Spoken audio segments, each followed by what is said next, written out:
ဒီနေ့ animation ကသူကဘာလောက်ရလဲဆိုတော့ဥမာပေါ့ကိုပုံရိပ်တစ်ခုကိုဇတ်လန်းတစ်ခုတွားခြင်းနေဆိုရင်ဥမာကာတွန်းပုံတွေပေါ့နော်ကာတွန်းပုံတွေနဲ့ကိုဇတ်လန်းတစ်ခုဖန်တီးခြင်းနေဆိုတော့အဲ့လိုရတယ်ဒီကောင်အဲ့ဒါသူကဒီ slide တွေအများကြီးတွားမှာ slide တွေနဲ့ဒီပထမ slide မှာသူကဒီဘက်ခန်းကိုသွားလိုက်တယ်တောထဲသွားရဲဆိုလေပထမ slide မှာအိမ်ထဲထွက်လာပြီးတော့တောထဲသွားတယ်ပေါ့အဲ့မှာတောပုံရိပ်ကသူကပြနောက်က background ကလေတောတွေတောင်တန်းနေပြအဲ့လိုတောထဲလမ်းလျှောက်သွားတဲ့ပုံစံပြပြီးနောက်ဆက်လက်တိုက်ကျရင်အဲ့ဒါတောထဲမှာပါသားကောင်တော့တွေ့တယ်ဆိုလေသားကောင်ပေါ့နော်သားကောင်ပုံစံတွေပါပုံစံတွေရှားမှာပေါ့အဲ့ပုံစံပေါ့နော်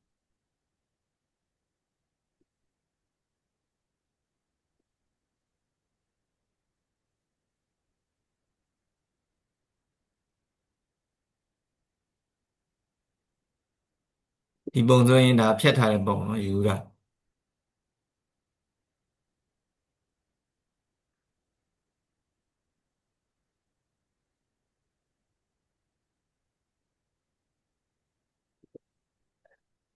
background တစ်ခုထည့်မယ်ဆိုရင်သူက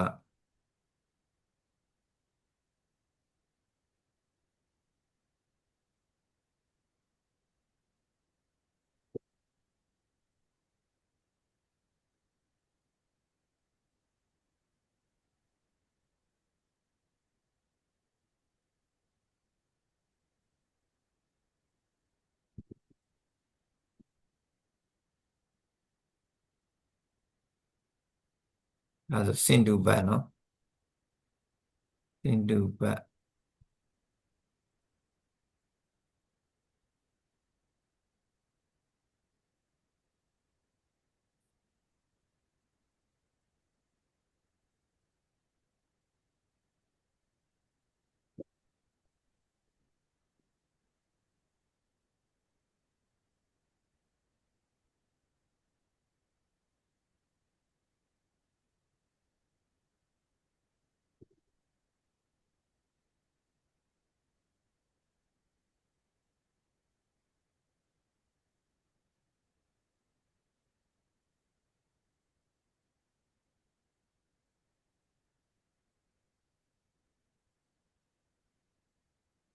သူကဒီကောင်ညရင်သူ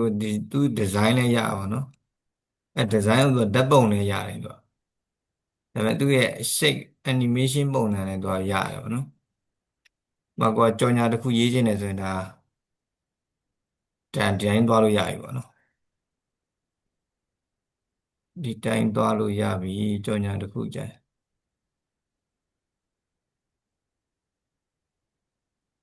ဒီကတော့သူ့ရဲ့ဥမာသူကောင်ကဒီကောင်ပြင်ချင်နေဆိုရင်ဒီကောင်ရဲ့ layer ဒီမှာနော်သူ့ရဲ့ဟိုဟာဒီအဆက်လေးတွေ့ဒီတစ်ပင်ကိုလာချင်နေဆိုရင်သူတစ်ပင်ရဲ့ကာစာထောက်အောင်ပါတခါကျရင်ရောနေတဲ့ဒန်းတူတွေ့ရဆိုမတွေ့ဘူးနော်ပုံကိုသိချင်တယ်ဆိုပုံကကာစာခါကျရင်ဒီဟာနဲ့ဒါနဲ့ဒီကာစာလေးဒီအပြောက်လေးတွေပေါ့နော်ဒါလေးရဒန်းတူဖြစ်တယ်ဆိုရွေးရခတ်တယ်သူကရွှေ့လို့ပေါ့ဒါတခုရင်းစီတော့အဲဆိုအောက်ပို့ထားတယ်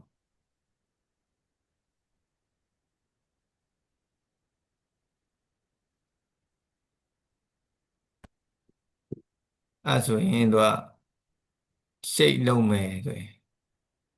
ဘယ်အောင်အရင်ပေါ်သေးခြင်းလဲပေါ့နော် animation နဲ့ဖော်မဲ့အခါကျရင်အကုန်လုံးပြီးအကုန်ပြင်ဆင်ပြီးထည့်ပေါ့နော်ကိုကပြင်ဆင်ရမှာပေါ့ကိုထည့်ခြင်းတဲ့ဒီဇိုင်းတွေပြင်ဆင်သွားပေါ့တခါကျရင်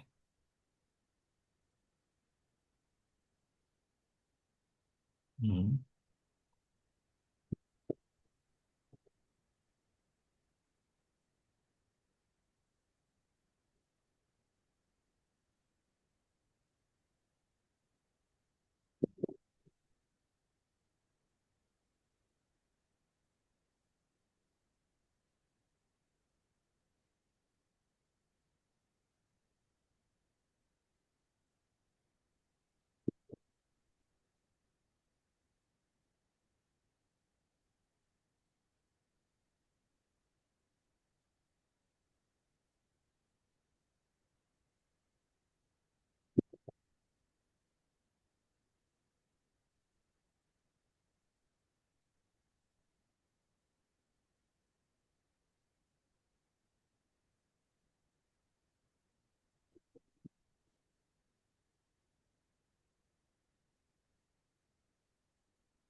ဒါက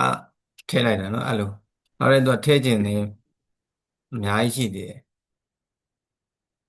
ထည့်စရာပုံတွေကတစ်ခါရရင်သူကလွယ်ကူမယ်ဆိုရင်ဒီလိုဖြည့်ပြီးသားပုံလေးတွေပေါ့ PNG file ပေါ့နော် PNG file မှာမှတ်တော့ထားပါဥပမာဒီ file လေးဒါ PNG file နော်ဒီ file လေးတွေ့တယ်ဒါလေးတွေကနောက်မှာ background မပါဘူးသူဆွဲထည့်လိုက်တာနဲ့သူ့ရဲ့ပုံပဲပါတာပေါ့နော်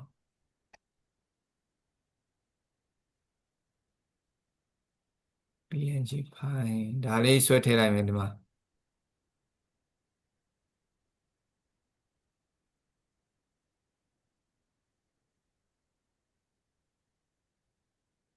background မပါဘူးနော်သူ့ရဲ့ဟို shape သူ့ရဲ့ shape ကျေပုံနဲ့လင်းနိုင်မလားအဲ့မျိုးစားကိုကျရင်သူက PNG လို့ရိုက်ထည့်ရတာနော်ပုံတစ်ပုံ download ဆွဲခြင်းလေဆို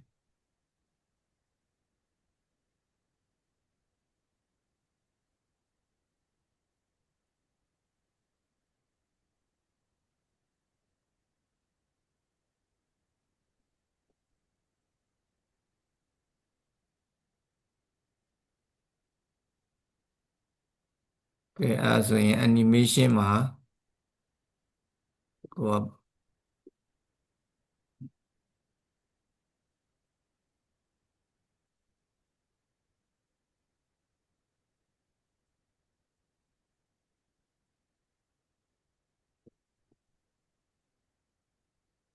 သူဖြည်းဖြည်းချင်းပေါ်ခြင်းလည်းရရနော်သူ့ရဲ့မိနစ်တိုင်းပေါ့နော်ဗီဒီယိုဖန်တီးမယ်ဆိုရင်သူကမိနစ်လေးတော့သူကရမှအဆင်ပြေပြီမိနစ်3 မိနစ်လောက်ပေါ့နော်သူကအတန်လေးပါထည့်လို့ရတယ်နော်ဒါဆိုဖြည်းဖြည်းလေးပြောလာပြီးတော့ပျောက်ချင်တယ်ဆိုတော့ဖြည်းဖြည်းလေးပြန်ပျောက်သွားပါဆိုအဲ့ပုံစံပေါ့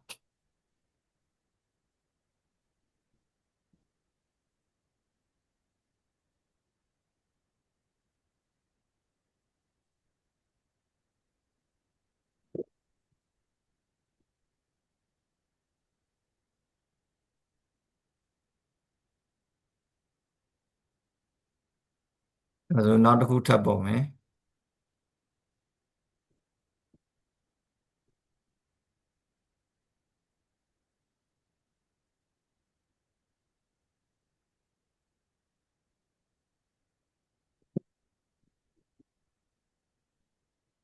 ဒီပုံစံလေးဆိုရင်ပျောက်သွားပါပျောက်ရင်နောက်တစ်ခုထပ်ပေါ်လာတဲ့ပုံလေးတွေလုပ်လို့ရ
တယ်ဒါဆိုရင်သူကဗီဒီယိုပုံစံပေါ့နော်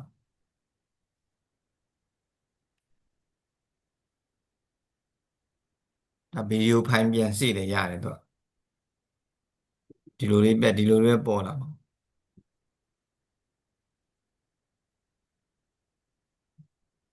ကိုကကြော်ညာတို့ဘာတို့ကြော်ညာခြင်းနဲ့ Facebook တွေမှာပါတယ်မှာနော်ကြော်ညာခြင်းနဲ့ဆိုရင်ဒီပုံစံနဲ့လည်းရရနော်ဗီဒီယိုဖန်တီးတာပေါ့နော်ဗီဒီယိုအမြန်ဖန်တီးလို့ရတယ်ဒီပုံစံလေးနဲ့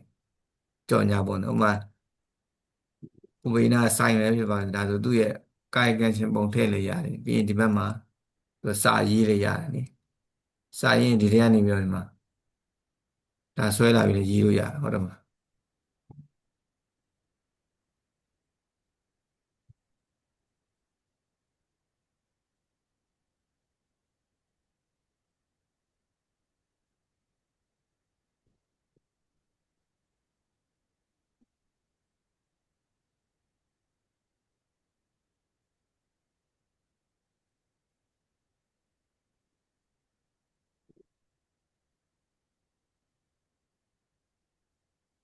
စာဒီမှာကြီးလို့ရရနော်စာဘယ်လောက်ထိကြီးကျင်နေသူကဒီမှာကဏ္ဍရိုက်ထည့်ရတယ်ဥပမာကိုကစာအကြီးရေးကျင်နေဆိုရင်ရရနော်ဒီစာမျက်နှာကြီးလောက်တစ်လုံးစာလောက်ကာကြီးရေးကျင်နေဆိုလေအဲ့မှာရိုက်ထည့်နော်ဒီမှာရိုက်ထည့်ရတယ်ချို့မွေးနေ့တို့ဘာလို့လေနိုင်ငံကပ်ရတယ်ရှိရမှာမွေးနေ့ဖိတ်စာဘယ်သူပေါ့ဘယ်သူမွေးနေ့ဘယ်နှစ်နှစ်မြောက်မွေးနေ့ဆိုဒီအဲ့လိုဒီစာရွက်တွေနဲ့ထုတ်ရတာထုတ်ပြီးဒီစာရွက်တွေကိုဟိုအောင်လောက်ရတော့ကိုက်ရတော့ကိုက်ပြီးကတ်ထားတယ်ဒီကောင်ဆိုဒီကဖောင်းဆိုင်က150 120ဥပမာဒီတရွက်လောက်ကြည့်လို့ဟိုလောက်ရှိရ300လောက်400လောက်ရှိရရေးလို့ရတယ်မြန်မာစလုံးဆို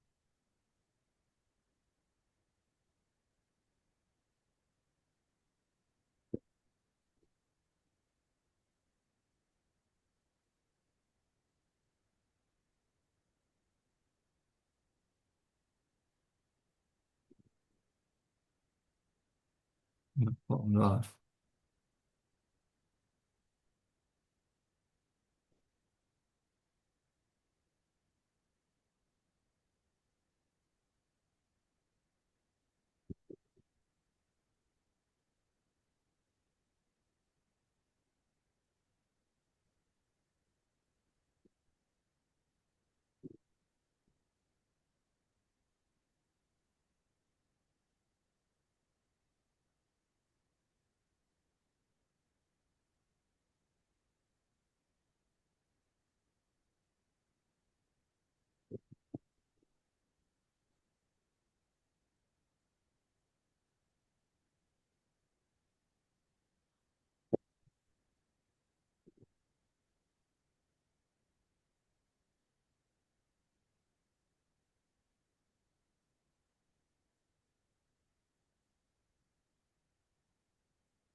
နည်းတော့ကြာရင်တော့ပေါ်လာ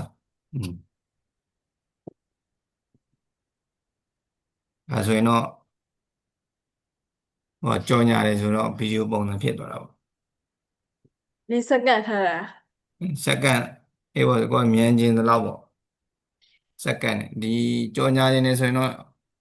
ကြော်ညာတဲ့နာမည်တွေဘာတွေရောအရင်ပေါ်မှာကြိုက်အောင်သူ့ကိုပဲအရင်ကြည့်ရမှာနာမည်ရတယ်နာမည်ကိုကတော့နောက်ဆုံးဖြစ်နေတယ်မကြော်ညာမယ်ဆိုရင်စိုင်းနေမယ်ဆိုစိုင်းနေပါနေသူကတော့အရင်ပေါ်ထားမှာကြိုက်ပါနေကျန်တဲ့ပုံတွေကနောက်မှပေါ်တယ်ဆိုရင်ပါမယ်အဲ့လိုနော်အတန်ပိုင်းထည့်လို့ရတယ်အတန်ဘယ်ကနေသွားထည့်ရဟမ်အတန်တချင်းလို့ပါတော့ insert နော် အင်းဆက် insert audio file အတန်ပိုင်း download ဆိုရင်ဒါ download လေးဆွဲလို့ရတယ်နော်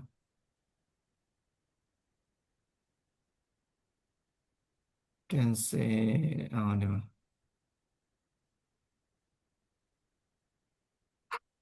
ကြားလား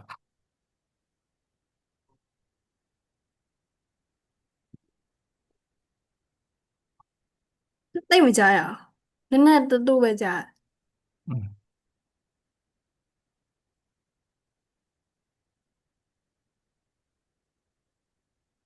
ကြားလားကြားရတယ်ဗျာอืมအတန်ထည့်တယ်ဟောကိုတက်ရဲ့တီလုံးလေးဟိုလိုပေါ့တီလုံးတန်အများကြီးရွေးလို့ရအောင်နော်တီလုံးတန်လေးနဲ့တစ်မျိုးထည့်ပေးရတာအမြင်တစ်မျိုးပြောင်းတာပေါ့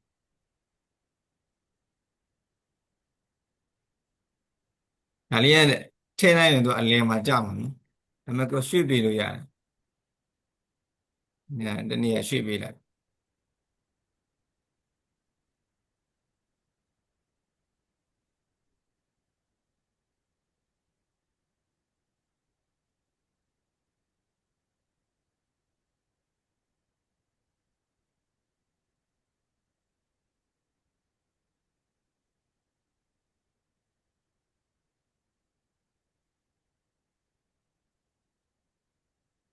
နှိမ့်မှထွက်မှာနော်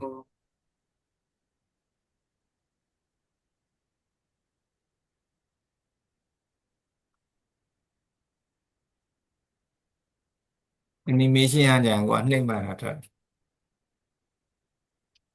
နောက်တစ်ခုလည်းနှိမ့်မှထွက်မှာဒါရင်တော့သူကထားလို့ရတယ်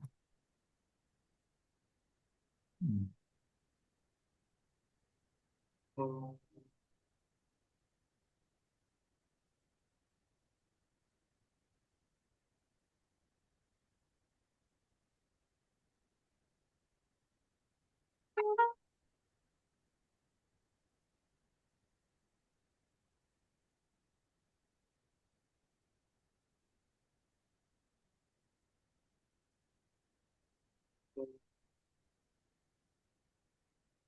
ဒါဆိုတော့ဘယ်နဲ့စက္ကန့်လောက်ရှိအောင်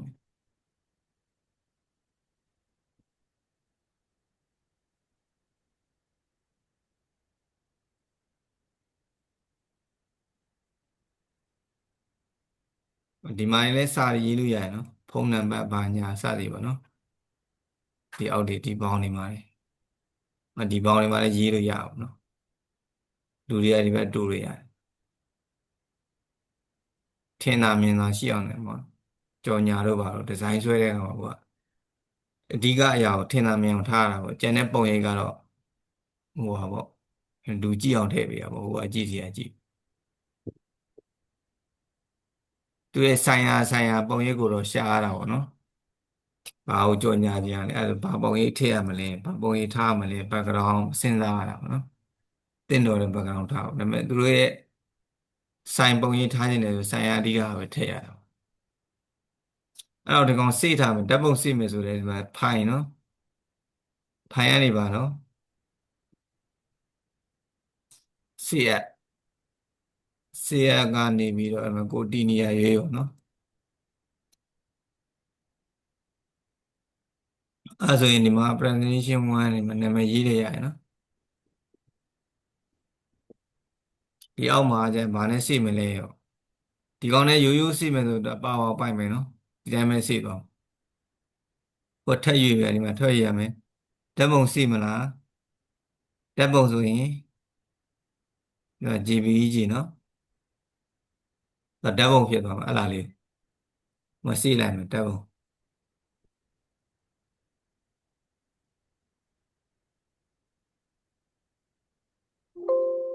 ဒီမှာတရားပေါ်လာပြီနော် slide နဲ့ every slide ပေါ့နော်ခေါ်တဲ့ slide တစ်ခုပဲစီဒါ slide တစ်ခုလည်းဖြစ်တဲ့အတွက်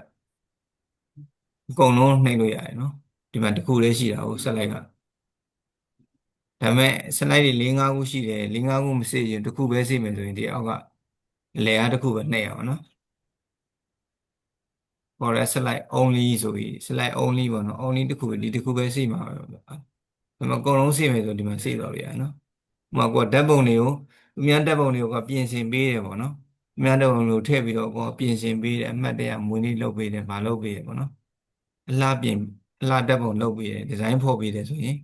၄-၅-၆ခုဆိုရင်ဒါတွေစိတ်လို့ရတယ်နော်အဲ၄-၅-၆ခုတွေတစ်ခုစိတ်ကျင်တယ်ဆိုရင်ခလေကောင်းအောင်နှိပ်ပေါ့နော်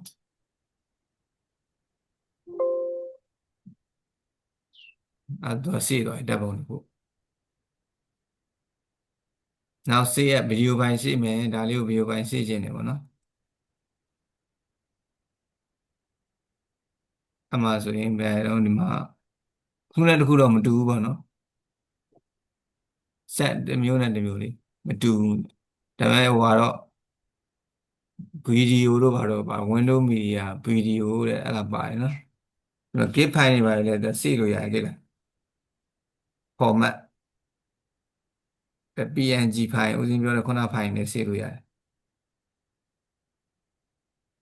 GIF file တွေဒီမှာအလုပ်နေတဲ့အမြဲတမ်းပုံနေပါတယ်နော်ဒါစေလို့ရတယ်တချို့ TikTok တွေမှာလေ Facebook တွေမှာဓာတ်ပုံတွေတွေ့ရမှာစတိကာဓာတ်ပုံတွေလေအဲ့မျိုးဒီလိုလောက်တာဒီစားလောက်ရတာဒီလိုလောက်ပြီးတော့ software ထည့်နေဆင်းပြီးအဲ့ဒါတွေထည့်တယ်ပြီးရင်ပြီးပြန်ရောင်းစားတာ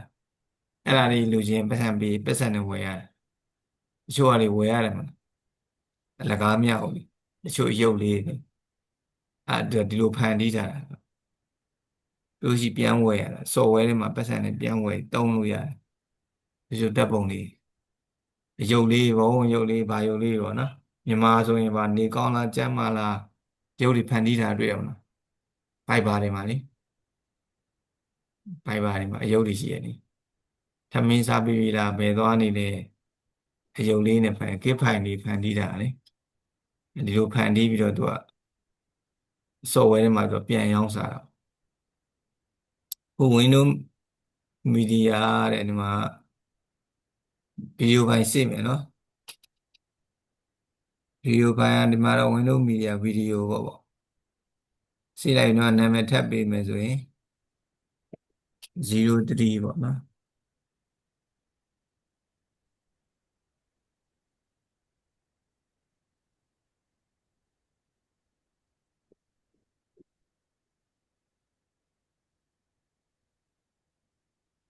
စေးပြီဆိုရင်တော့ဒီအောက်မှာပြမှာတွေ့လားဒီအောက်မှာမြင်ရလား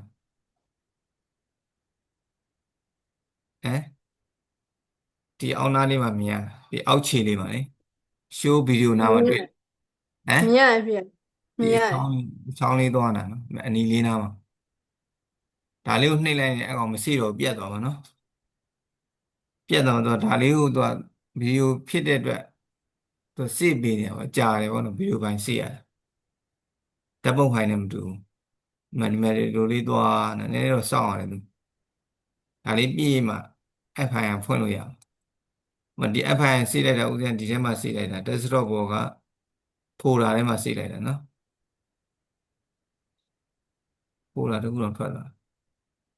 ဒါတော့ပထမစေ့လိုက်တဲ့စလိုက်နော်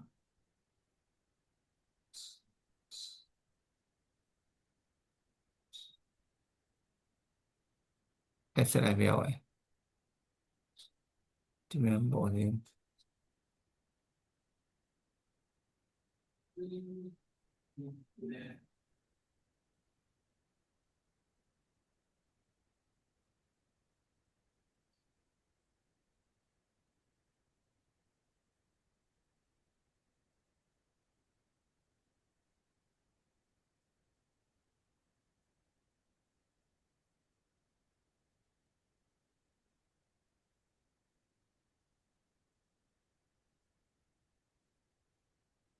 ပြောရင်ဓာတ်ပုံစေ့လိုက်တယ်နော်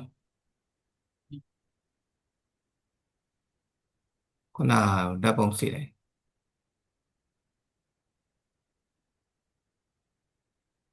ဒီဘက်ပါအောင်မှညာရင်ဒီ Microsoft နဲ့ Microsoft မှာနဲ့ပါအောင်ပိုင်းနဲ့ပါအောင်ပိုင်းညာနဲ့ဒီပုံတွေပါလောက်ရတာနည်းနည်းပို့ပြီးတော့လွဲလာတာပေါ့နော်လောက်လို့အဆင်ပြေပေါ့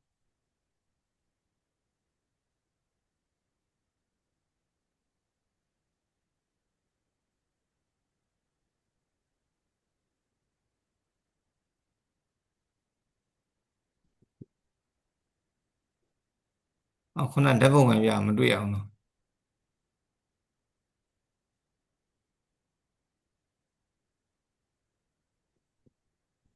နေတော့ကြောက်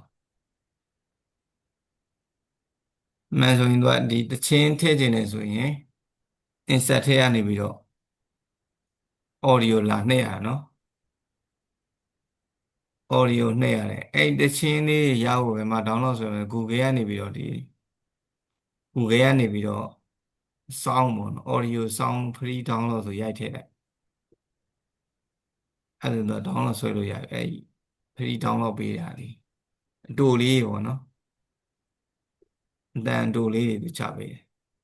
Google ကနေပြီးတော့ Facebook ဖွင့်တဲ့ Google သိရမှာကွန်ပျူတာမှာလေ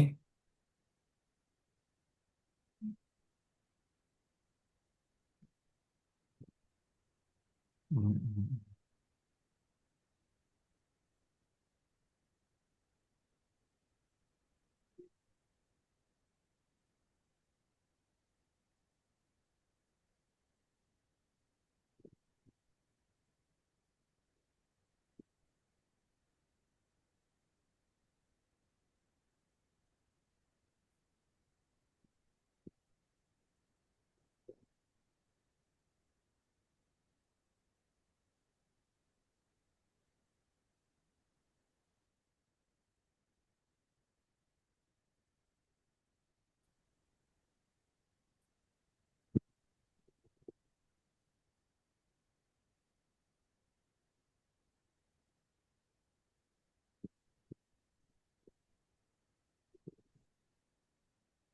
အဲ့ဒီတော့နော်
သူရဲ့ edit လုပ်ပြရအောင်နော်ကိုယ်တားကြီးကိုယ်နေလို့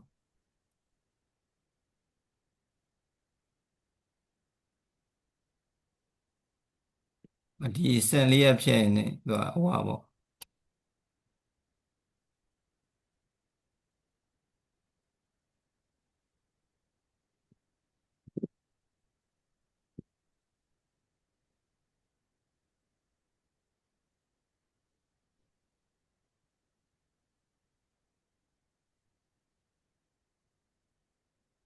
ဒါပေမဲ့သူနောက်မှလောက်တယ်ဒါရဆိုနည်းနည်းစောင့်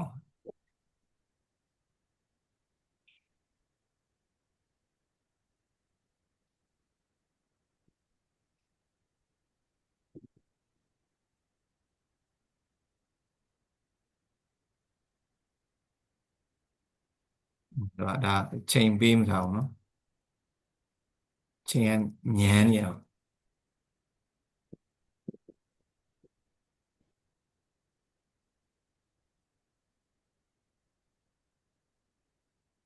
အတန်နဲ့ဖွင့်ရသေးတော့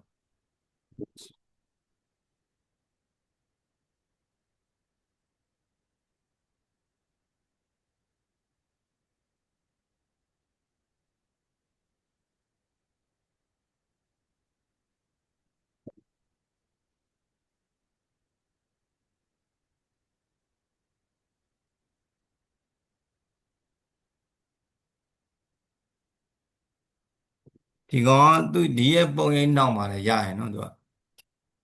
ဒီနောက်ကနေသွားခြင်းနေဆိုလေအဲ့သူကအဲ့နောက်ကိုပြန်ထည့်ရမှာပေါ့နော်သူ့ရဲ့နောက်ကိုပြန်ထည့်ပြရအဲ့ဒါသူ့နောက်ကျောကနေတော့ဒီဘက်ကိုဖတ်တော့ဖြတ်သွားမှာရှေ့ကမသွားခြင်းမလို့ရှေ့နောက်တော့ပြန်ပို့ပြရအောင်อืมကဲစမ်းကြည့်ပါဟမ်看အဲ这边，အေးဒီဘက်က share ပေးရမယ်ခဏနေအောက်လိုက်တော့ဒီဟာအချိန်ပြည့်တော့မှာနော် တင်ပါဗျာပြန်ဝင်ပြန်တော့